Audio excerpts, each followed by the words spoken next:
Welcome, welcome, welcome. Welcome back to Hey Sister Girl. I'm so glad that you are with me tonight because tonight we are going to be talking about one of the biggest nutrition beliefs that most of us grew up with. If you've ever been constipated, if you've ever gone a few days without a BM, if you've ever even mentioned it to your doctor, or maybe you talked to your mama, or you talk to your best friend, you probably heard exactly the same advice. Eat more fiber, have some bran cereal, drink some Metamucil. How about eat some prunes or take a fiber supplement? For decades, it's been the standard answer. But tonight, I want us to stop and ask a simple question. Is that recommendation actually supported by evidence, especially for people eating a primarily animal based way of eating, right? Well, if you guys are new here tonight, my name is Robyn Heron, and I am your carnivorous grandma, and this is Hey Sister Girl. I'm a certified metabolic health coach, and I've been living a carnivore or primarily animal based way of eating for more than 3 years. I am a health coach, a nutrition coach, and so I coach people also toward a primarily animal based way of eating because I've seen what it has done in my own life and in the lives of literally hundreds of other people, maybe even thousands of people. And so I want to be completely transparent tonight and just let you know I don't recommend fiber. I do not recommend fiber. Now, let me just say this plainly. I am not a physician or a doctor or a medical professional. So, all of my advice is coaching advice, but I do not recommend fiber, particularly for those of us who are on an animal-based way of eating, carnivore, keto, primarily animal based, to make yourself have bowel movements, right? So that's not the way that I do my coaching. And tonight I'm going to talk about why that is. And I don't want it to be because somebody said so, but we want to look at the physiology, we want to look at the history and at the available evidence and talk tonight about, do you need fiber in order to go? Do you need fiber? Is it required for healthy bowel function?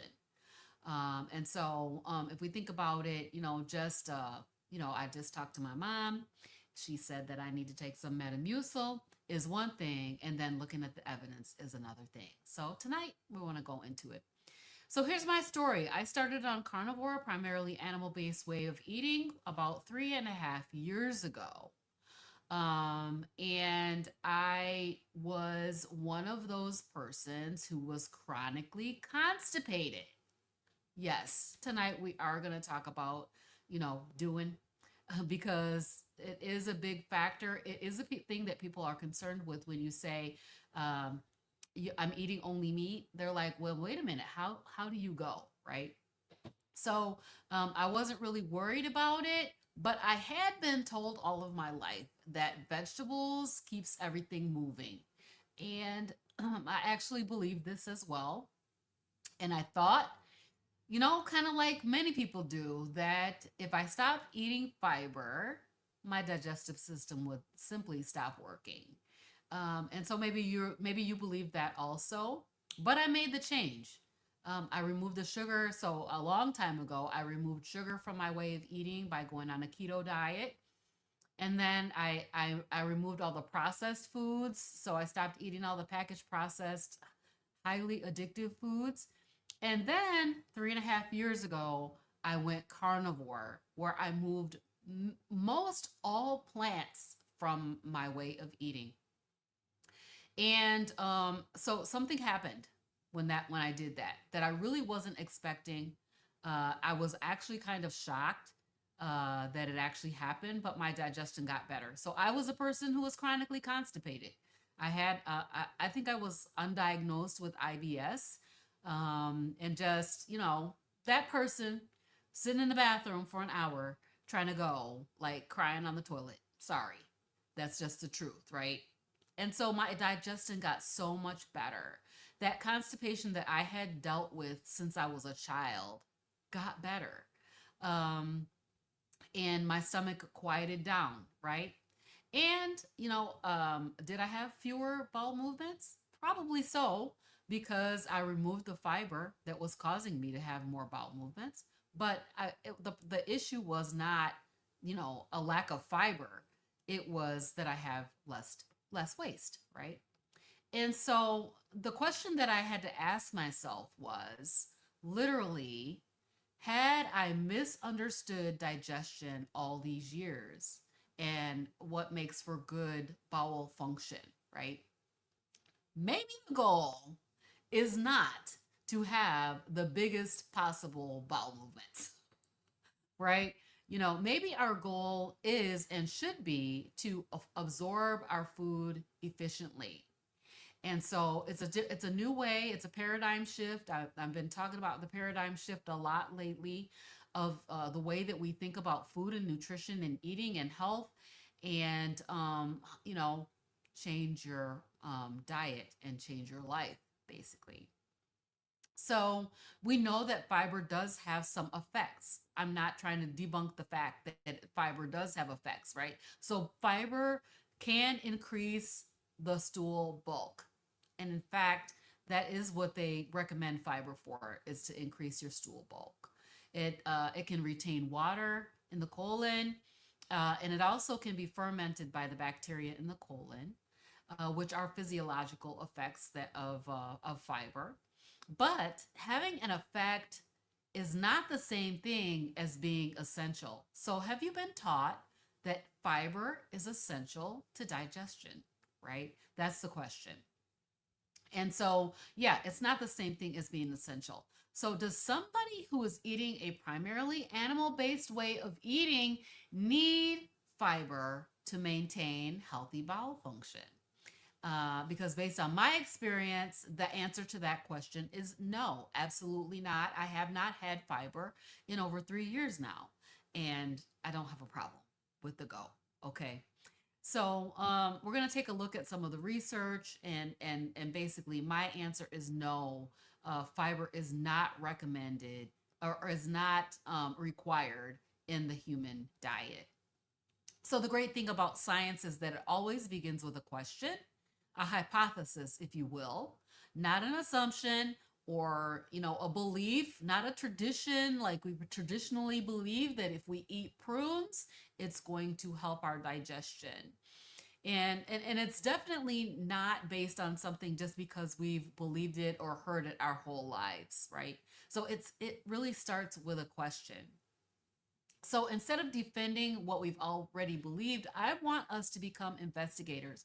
I want us to ask better questions. And I've been talking about this for quite some time on this show, that we need to be asking better questions. We need to be asking more questions. So where did the belief come from?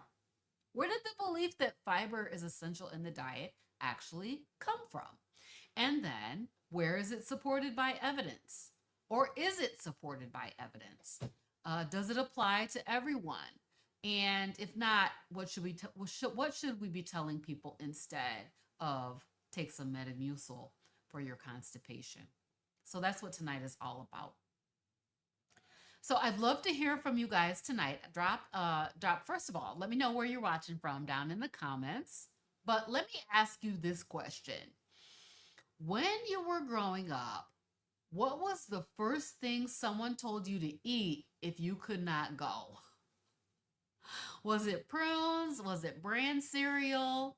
How about vegetables? I know people that if they eat greens, that makes them go. Metamucil. What about coffee? Coffee makes some people go as well. So I have a feeling that many of us grew up hearing this kind of advice, like you need to eat something to make you go. And that's what makes this conversation so interesting. So go ahead and drop that down in the chat. Where'd the idea come from that we needed fiber for our digestion? And how did fiber become the undisputed hero of digestive health? Was it based on science, or did our history, culture, marketing, and the food industry play a bigger role than we even realized, right? So we're going to go back tonight and take a look at that and find out. You might be surprised. You might not be surprised. If you've been around here for a while, you might not be surprised at what we find out. All right. So, we know that fiber has effects. We know that potentially some people might feel better having fiber. But we want to just discover whether it's actually required for bowel function, right? Especially for those of us eating a primarily animal based way of eating. So, we're going to challenge a belief that we've had for generations. And we really need to ask where that belief came from. Thank you, Chris. I appreciate that. The beliefs don't just come up, they don't spring up out of nowhere. Somebody teaches and promotes these ideas. And eventually, you keep saying the same thing as many times as you can until it becomes accepted as fact, right? So I wanted you to think back to when you were young, you were a kid. How many times did somebody tell you to eat your vegetables? In fact, babies hate vegetables. Have you ever realized that? There's not very many vegetables that babies love, right? But they tell you to eat your vegetables because they're good for you. And though I'm not necessarily saying that all vegetables are evil, I have a lot of problems with vegetables. Vegetables are trying to kill me, right?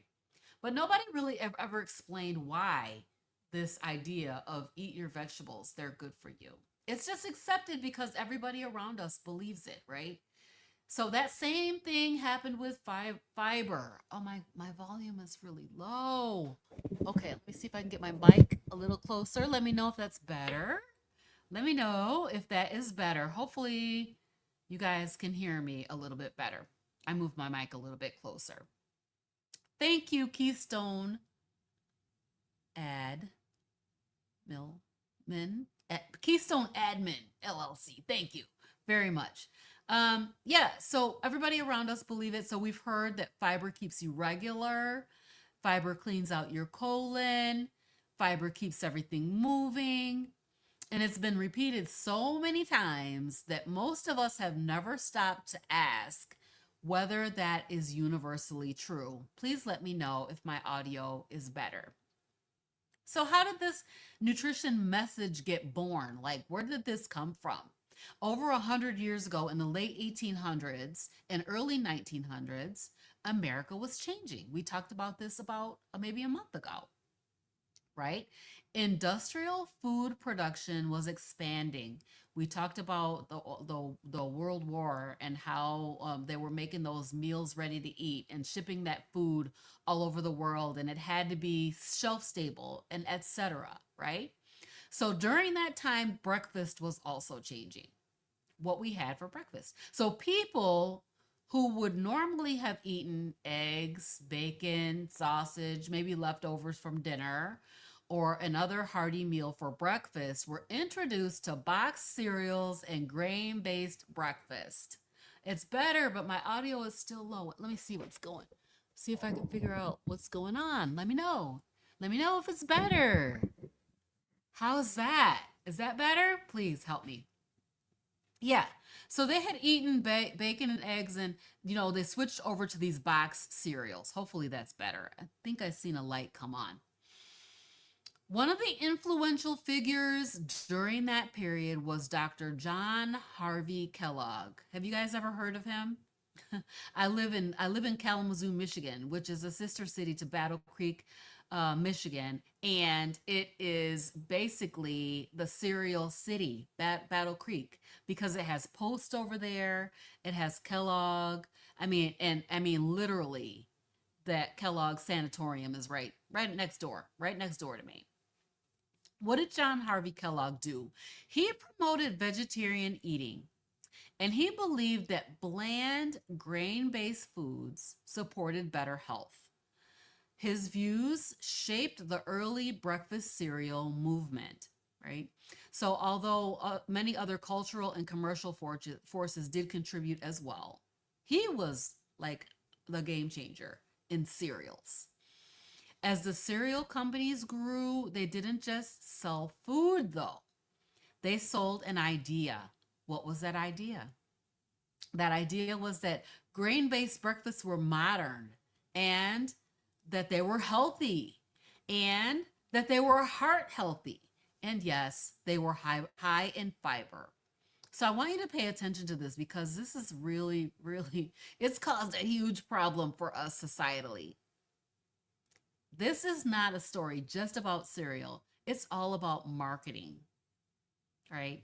So, because companies realized they could associate food with health, packaged processed food, particularly with health, they had something much more valuable than breakfast. Oh, raise your vibration. You have Kalamazoo family. Oh my gosh, you'll have to let me know who they are so I can see if I know them, right? This was a big money maker for them. My door is coming open, so hopefully you guys don't hear the kids. And they had a lifelong customer, right? So, marketing is super powerful. We've all seen it. You know, if you go in the grocery store, you'll see all the labels on all the packages that say high fiber, whole grain, heart healthy, supports digestive health, helps keep you regular. The messages are literally everywhere. And after enough years, they become bigger than just advertising. They become common knowledge. But common knowledge, first of all, just because it's common, don't mean it's right. Secondly, it's not scientific, right? So history has taught us over and over again. Remember this one. Everything's better with blue bonnet on it, right? Everything's better with a good slathering of seed oils on top, right? Margarine being healthier than butter, right? We were told that fat was the enemy. Remember when we needed to have just egg whites all the time and egg yolks were our enemy? And even for a time, there was like a thing of eggs are just not healthy for you and stuff like that. So many of us changed the way we ate as this messaging and marketing shifts back and forth, continue to change the way we ate because we trusted the recommendations. But years later, the conversation changed. And so now I'm asking a different question. Not what does everybody believe, but what does the evidence actually show? And I'm seeing a lot of evidence just based on what they're calling anecdotal. This, even my own experience, is just anecdotal, right? But when I see so many people having so many similar results, then it makes me think, how long does something have to stay anecdotal before we say, yeah, this really does work, right? So there is a difference between being popular and being proven. I learned it on my own health journey that popularity doesn't determine truth, right? So when I started Carnivore, everybody was looking at me sideways. Really. They were like, what are you doing? You're going to kill yourself. It's been 3.5 years now, right? Everybody thought I needed vegetables to stay healthy. Everybody thought I needed fiber to keep my digestive system working. And my family and friends are very sincere, really truly believe that, right? But because of the sincerity does not mean that the advice was actually correct. And so it turns out that I didn't need fiber, right? So sometimes even well-meaning people, I think people have the best intentions, but we repeat what we have heard over time, what I've always heard, right? We keep repeating that stuff, and maybe some of it's not actually true. Hi. So somebody's got to come along and change these ideas, and we see this happening. It's becoming nutrition dogma. You know, as I asked earlier, did they tell you to eat prunes when you were a kid for constipation? Did they tell you what was the thing? What did they tell you? When you're constipated, do this. Somebody drop it in the chat. So this is not really only just about fiber then. It's about how we think, and how we've accepted nutrition belief without even examining where it came from, right? So, how many other ideas or concepts around nutrition, health, and eating, medicine, and all of that have we accepted the same way? We just didn't ask any questions. We did not question it because it's just basically what we have always done, right? So, once you start questioning one thing, then you realize I need to question everything, right? Start questioning, start asking the question. Because I want to know if we are heart healthy and we just need these small 100-calorie packs and we can reduce our size by you know eating less and moving more, why is the rate of obesity still rising? And why is the obesity rate skyrocketing through the roof, right? Why are so many people still taking medication for digestive problems? Is it just like we're all just designed with bad digestive tracts? I don't think so. I think our bodies are fearfully and wonderfully made, designed to heal themselves. Why are the grocery stores filled with foods that claim to be healthy while chronic disease increases exponentially? Why is this? We should all be asking these questions. We need to be questioning everything, not because we're looking for a trend, but because we're looking for answers and we want to know what is going on with this food that we're eating and all of the different things around food, nutrition, eating, and health. All right, so we discovered where the belief came from. It was marketing, y'all. They was trying to make some money off of us by telling us that fiber was good for us and that we need it. We need it. We need this heart healthy fiber. We need fiber to be able to go to the bathroom. Hi, Coach Angela. Thank you for stopping by. I'm sorry. I don't know why they act like they don't. I'm going to go and close my door. Sorry. Be right back. I don't know if you guys can hear that. I mean, they are tripping tonight. I tried to put my headphones on, but they weren't working. All right. So let's move from where the belief came from, which is literally marketing, to biology. Okay. Because we need to look at our biology before we can determine or answer the question whether fiber is necessary. What does fiber do inside of the body? Does it nourish us? How about does it get absorbed? Does it have a purpose? If it does have a purpose, does it mean we automatically mean that we need to eat it? So let's take a closer look at what the body does with fiber. Okay. So, one of the biggest misconceptions that people have is that fiber is a nutrient. Technically, fiber is not a nutrient, right? It's a type of carbohydrate that your body cannot digest with its own enzymes. Think about that for a second. It's a type of carbohydrate that your body cannot digest with its own enzymes, right? So the protein gets down and broken down into amino acids, fat gets broken down into fatty acids, and carbohydrates get broken down into sugars. This is just a real basic level nutrition class, right? Those nutrients are absorbed through the small intestine and used by your body. Fiber is different though. It passes through the small intestine, largely undigested, and reaches the large intestine where it interacts with water and the microbes that live in your large intestine. Does it mean that it doesn't have any function? Not exactly. It does have some function. But what does understanding a function, just it has a function, does that mean that it's essential, right? Okay. So you probably heard that there are two main types of fiber. If you know it, put it down in the chat. So, two main types of fiber. One is soluble fiber. It dissolves in water and forms a gel-like substance. It can slow your digestion and can be fermented by certain bacteria in the colon. Insoluble fiber doesn't dissolve in water.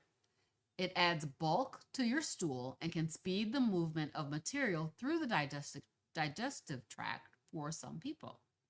So, both of these types of fiber can influence your bowel habits. That's why many healthcare providers recommend fiber as a first step for constipation. But have you ever been constipated and took fiber and basically became more constipated? I mean, constipation seems to like run in my family. And there's some really devastating types of things that happen with constipation, right? So, you know, fiber can influence your body to go to the bathroom, but it does not mean that it is required, right? So, let me give you a couple examples. So, for example, exercise lowers blood sugar, sleep improves hormone function, and sunlight helps your body make vitamin D. These are all beneficial influences, right? But we have to be careful not to confuse quote unquote has an effect with it is required in every circumstance. Okay. So when somebody particularly is on a primarily animal based way of eating, what are we eating? We are eating foods that are highly digestible. We're eating meat and eggs. We're eating fish. We're eating animal fats. Some people are having a little bit of cheese, right? And these foods leave very little undigested residue behind. So, this is the thing people think if I eat only meat, I'm not going to be able to go to the bathroom. That meat is going to stay in my body until until kingdom come. It's going to stay in my body till kingdom come, right? And that is just not true. Your meat products are highly available, bioavailable to the body, and your body can utilize almost all of it, which is why you see less waste, right? So your body uses most of what you eat when you eat a primarily animal based way of eating. That means that there's naturally less material reaching the colon. So what happens? You often have fewer bowel movements, and you might have smaller bowel movements. And that is completely normal. Completely normal. And it doesn't mean you're constipated, right? So we need to think about what does constipation look like, right? It just really means that there's less waste for you to eliminate. We have been conditioned to believe that bigger bowel movements mean a healthier digestive system. Does anybody have this idea? Like, yeah, I need to go to the bathroom 2, 3 times a day in order to prove that my digestive system is working as expected. I want you to think about that though. If your body is efficiently digesting and absorbing the nutrients from your food, wouldn't you expect to have less waste, right? And what is the stuff that's passing through the colon and out? It's waste, right? It's waste material. The stuff that your body could not do anything with it, right? So it's coming out, it's waste. So imagine that you're burning a clean burning fuel in your car. You'd expect less residue than if you burned something inefficient, right? So that same principle can apply to digestion. Animal foods tend to be highly bioavailable, meaning that your body can absorb and utilize a large portion of the nutrients. That does not mean plant foods have no value, okay? Not no value. But it does help explain why someone eating mostly meat often produces less stool. Less waste in means less waste out, and that is based on our physiology. Let's touch briefly on the gut microbiome. By microbiome, we talk about that often. Wait a minute. Are you thinking? I thought fiber feeds the good bacteria in our gut, right? Fiber is one source of fuel for certain gut microbes. There's a whole new study out about these gut microbes and how your body can really work with a carnivore based gut microbiome. So I think there's going to be lots more research coming out about that in the near future. But yeah, fiber is one source of fuel for certain gut microbes, and fermentation of some fibers produces compounds called short chain fatty acids. However, the gut microbiome is incredibly complex. I like to think of it like, have you guys been seeing the telescope that's looking out at the galaxies and seeing all of this, like they're saying that they're looking back at, the past and all these galaxies and just a crazy amount of stuff. I think like to think of the gut microbiome like that. It's very complex, right? And it changes based on what we eat. It does adapt to what we eat. So people eating primarily animal-based way of eating often develop a microbiome that's different from someone eating a high fiber, high plant, standard American way of eating. And so the gut microbiome will adjust. As I said, researchers are still learning what constitutes a healthy gut microbiome under different dietary patterns. So I think we'll start to see a lot more information coming out about gut microbiome and carnivore in the future. So we do not have evidence that shows that every healthy gut microbiome needs to look exactly the same. And in fact, it's not going to. It's probably, I mean, if I think about what I think it is, I think it's more like a fingerprint, right? It's going to be something that's unique to each and every person. So when someone says you have to eat fiber for your gut bacteria, my response is that the science is more nuanced than that. It's not that simple, right? So, when people come to me for coaching, I am talking to them about fiber. A lot of people are dealing right now with obesity, a lot of people dealing with type 2 diabetes, prediabetes, fatty liver, inflammation, autoimmune, digestive disorders. What they do not need is another bowl of bran cereal, right? They need metabolic healing. So that's why my focus is on removing the foods that are driving insulin resistance and chronic inflammation.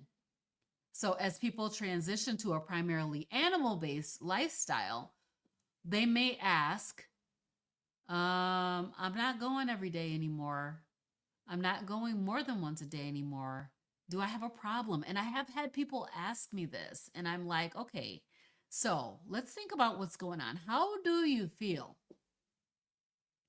Are you straining to go? Most of them say no. No, I'm not straining to go. Are you in pain?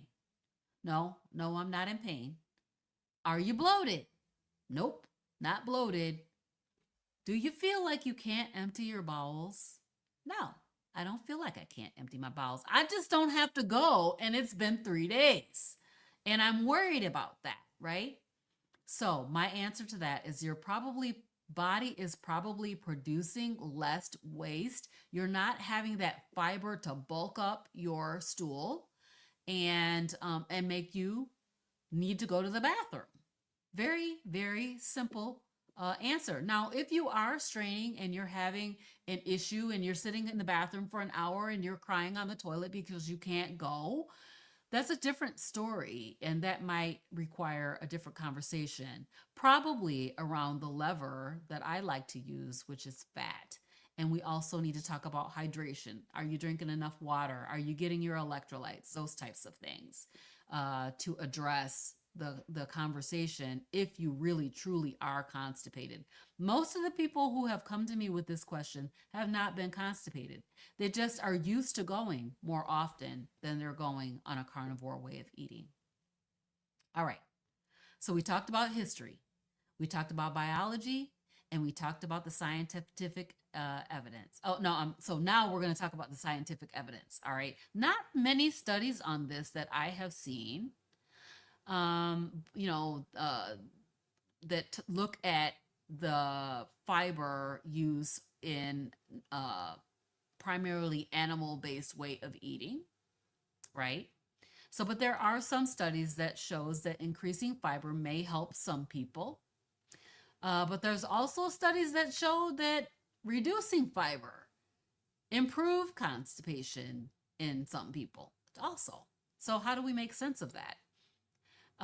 What does the research tell us about whether fiber is actually required for healthy bowel function? So let's dig into that next. All right. So I don't want you to walk away saying, Robyn said this. Robyn said that, right? I want you to understand why I believe what I believe about fiber. All right. So one of the most talked about studies, this study got a lot of attention. It was a 2012 study by some researchers in Singapore that studied people suffering from chronic constipation, right? So again, these were not people who were experimenting or trying out a carnivore way of eating. These were individuals that were literally just struggling with constipation. And so they divided these people into groups. One group continued eating fiber. Another group reduced their fiber. And the third group eliminated their fiber altogether. All right. So what do you think happened? Who had the best results from the constipation study, right? Was it number one, the group who continued eating fiber? Number two, the group who reduced fiber? Or number three, the group that stopped fiber altogether? Just drop one of those numbers down in the chat. Okay. So I'm going to give you the answer. All right. The people who eliminated fiber reported the greatest improvement on constipation symptoms. Can you believe that? They had fewer symptoms, less bloating, less straining, and more frequent bowel movements than they had had before. And that's literally the opposite of what many of us, most of us, have been taught, right? So that's just one study. It doesn't settle the whole debate.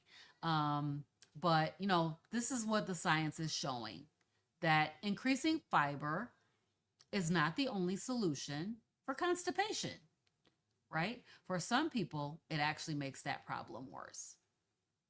All right.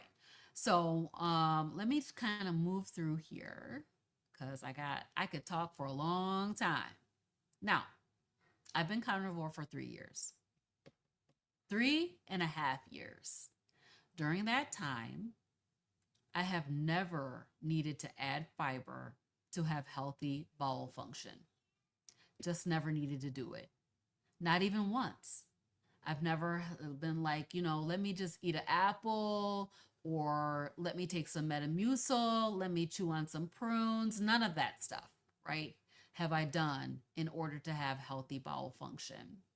And I'm not alone. So many thousands of people in the carnivore community are reporting the same experience. Now, so it works interestingly differently for different people because people who had chronic diarrhea, they experience elimination of that, or that slows down, stops.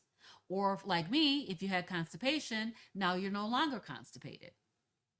Right now, I will say this because there have been a couple of things that I have eaten or consumed that have caused that constipation to come back, and it could be potentially from dehydration, but you know, there was like some beef sticks that I ate one time that was like, okay, I can't eat these because they cause me to be constipated.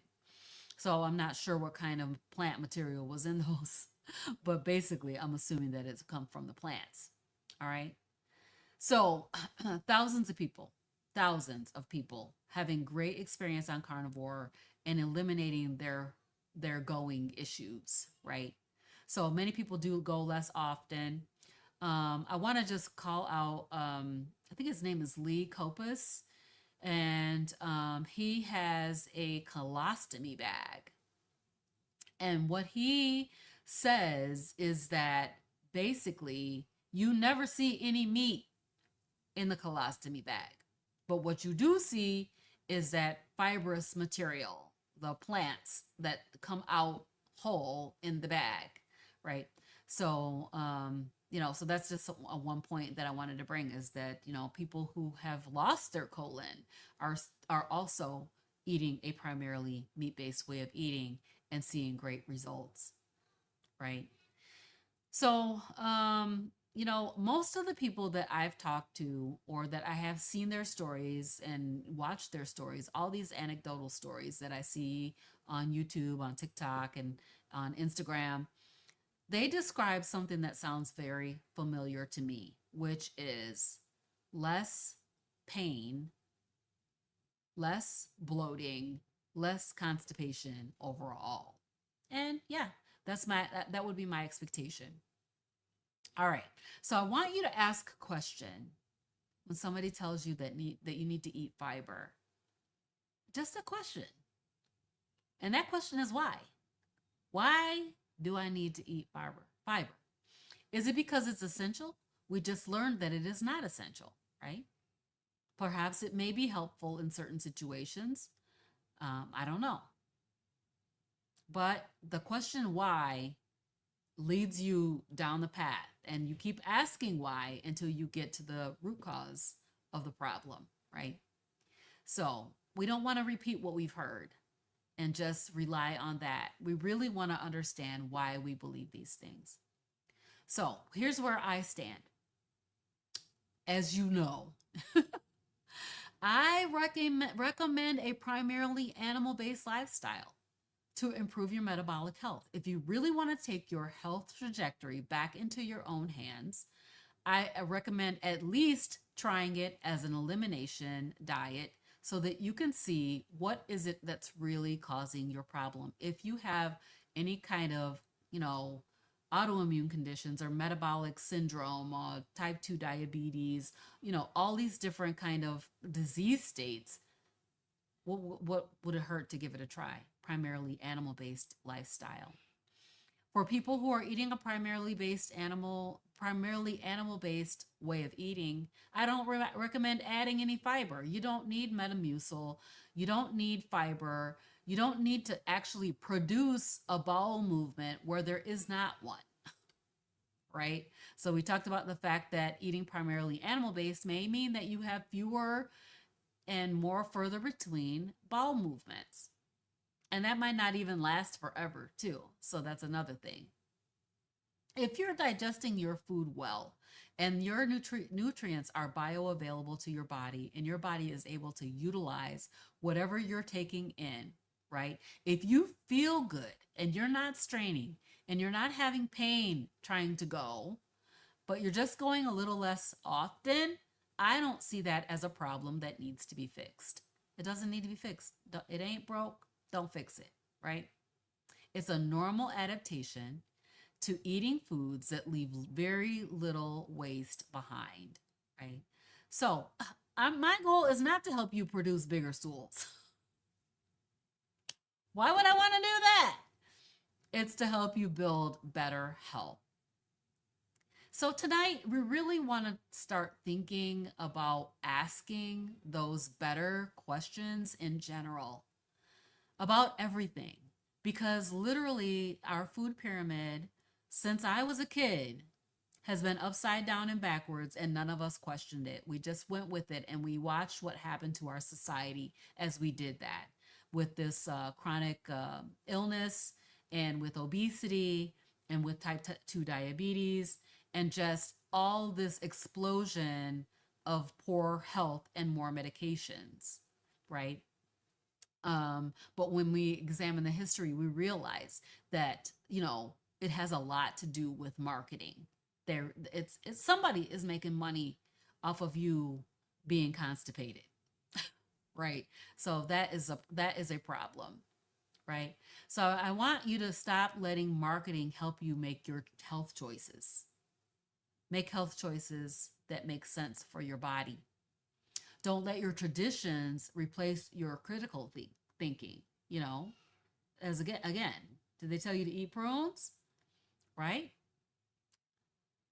And don't assume that what works for one dietary pattern automatically applies to another. A standard American diet, if you're on standard American diet, you may need fiber to make you go.